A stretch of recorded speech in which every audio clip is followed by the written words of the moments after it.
Tuck Everlasting, Chapter 12. The sky was a ragged blaze of red and pink and orange, and its double tremble on the surface of the pond like color spilled from a paint box. The sun was dropping fast now, a soft red sliding egg yolk, and already to the east there was a darkening to purple. Winnie, newly brave with her thoughts of being rescued, climbed boldly into the rowboat. The hard heels of buttoned boots made a hollow banging sound against its wet boards. Loud in the warm and breathless quiet, across the pond a bullfrog spoke a deep note of warning.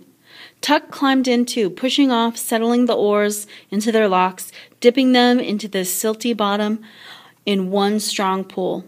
The rowboat slipped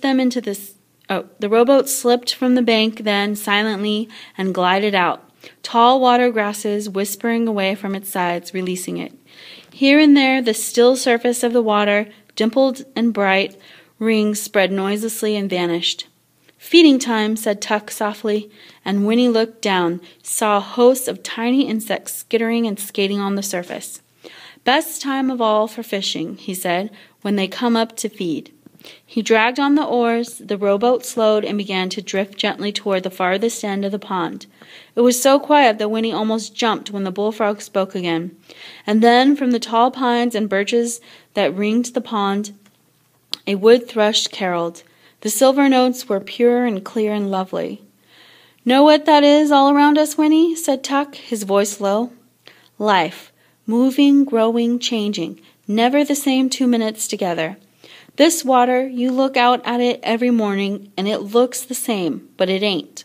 All night long it's been moving, coming in through the stream back there to the west, slipping out through the stream down east here. Always quiet, always new, moving on. You can't hardly see the current, can you? And sometimes the wind makes it look like it's going the other way. But it's always there. The water's always moving on, and some day, after a long while, it comes to the ocean." They drifted in silence for a time. The bullfrog spoke again, and from behind them, far back in some reedy secret place, another bullfrog answered. In the fading light, the trees along the banks were slowly losing their dimensions, flattening into silhouettes clipped from black paper and pasted to the paling sky. The voice of a different frog, hoarser and not so deep, croaked from the nearest bank. "Know what happens then?" said Tuck to the water. "The sun sucks some of it right out of the ocean and carries it back in clouds, and then it rains, and the rain falls into the stream, and the stream keeps moving on, taking it all back again. It's a wheel, Winnie. Everything's a wheel, turning and turning, never stopping. The frogs is part of it, and the bugs, and the fish, and the wood thrush too, and people, but never the same ones, always coming in new, always growing and changing, and always moving on. That's the way it's supposed to be. That's the way it is." The rowboat had drifted at last to the end of the pond, but now its bow bumped into the rotting branches of a fallen tree that thrust thick fingers into the water. And though the current pulled at it, dragging its stern sideways, the boat was wedged and could not follow. The water slipped past it, out between clumps of reeds and brambles, and gurgled down a narrow bed, over stones and pebbles, foaming a little, moving swiftly, now after its slow trip between the pond's wide banks. And further down, Winnie could see that it hurried into a curve around a leaning willow and disappeared. "It goes on," Tuck repeated, "to the ocean. But this rowboat now, it's stuck. If we didn't move it out ourselves, it would stay here forever, trying to get loose, but stuck. That's what us Tucks are, Winnie. Stuck so's we can't move on.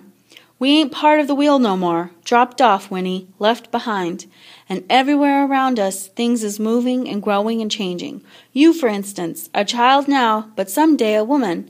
And after that, moving on to make room for the new children." Winnie blinked, and all at once her mind was drowned with understanding of what he was saying. For she, yes, even she, would go out of the world willy-nilly some day. Just go out like the flame of a candle, and no use protesting. It was a certainty. She would try very hard not to think of it, but sometimes, as now, it would be forced upon her. She raged against it, helpless and insulted, and blurted at last, "I don't want to die." No, said Tuck calmly. Not now. Your time's not now. But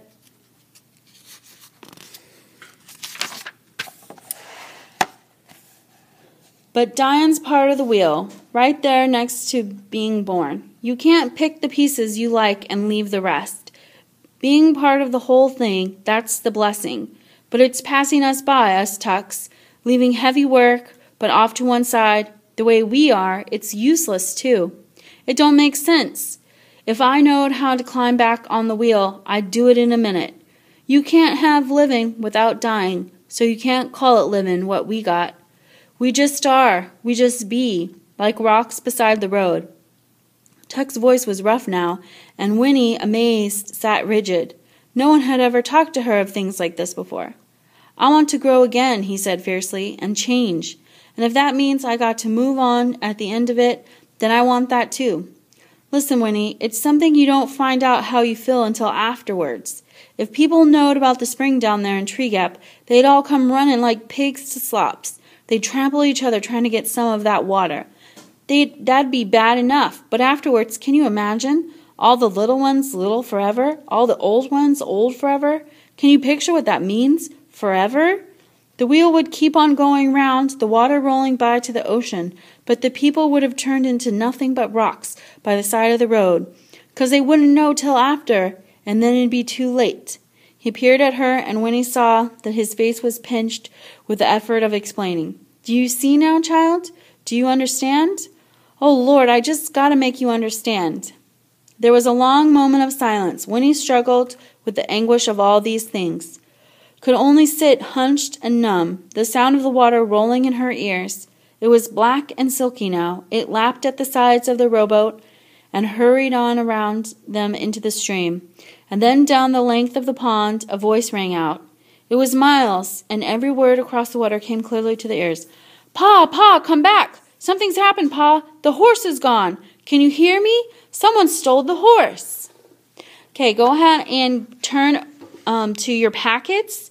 You need to choose a chapter title for chapter 12, and then we'll be ready to move on to chapter 13. So go ahead and hit pause and get out your chapter and create a title for chapter 12.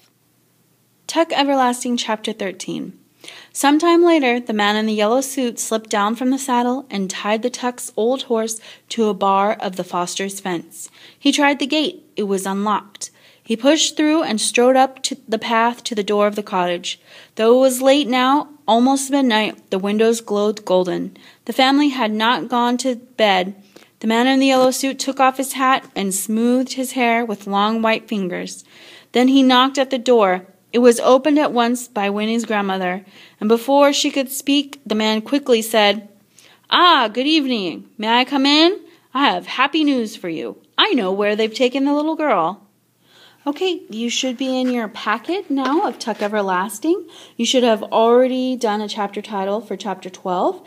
Now you need to come up with one for chapter 13. Okay, go ahead and hit pause and write down a chapter title for chapter 13. When you're done, you can now turn over to the daily question. We are on day 7. Day 7 is going to be questions for chapter 12 and 13, which says, why are the Tucks no longer like a wheel? Give at least 2 concrete examples. Okay, so you're going to turn over to day 7 in your packet. Nope, that's day 6 right here. Day 7, and answer that question in a complete sentence. Be sure to give at least 2 examples. Go ahead and hit pause now and complete that part of your packet. If you have time, you're going to now turn and update your character information. Okay, any character information that we learned. Remember, we need 8 pieces of information about the major characters and 2 about the minor characters. If you're not sure which ones are major or minor, look at the instructions for your character description and it will tell you. Go ahead and hit pause and update your characters, and when you're done, you're ready to move on to your questioning. Okay, remember we need to come up with 3 questions for chapters 12 and 13. 1 right there question, 1 think and search, and 1 either on my own or author and me. Remember that today is day 7. So you should be writing 3 day 7 questions in the back of your packet. Whatever you don't finish in class, I would like you to take home as homework. Okay? So make sure that you have updated everything you could in your Tuck Everlasting packet if you finished before other people, or that you're taking it home to complete as homework. Thank you very much.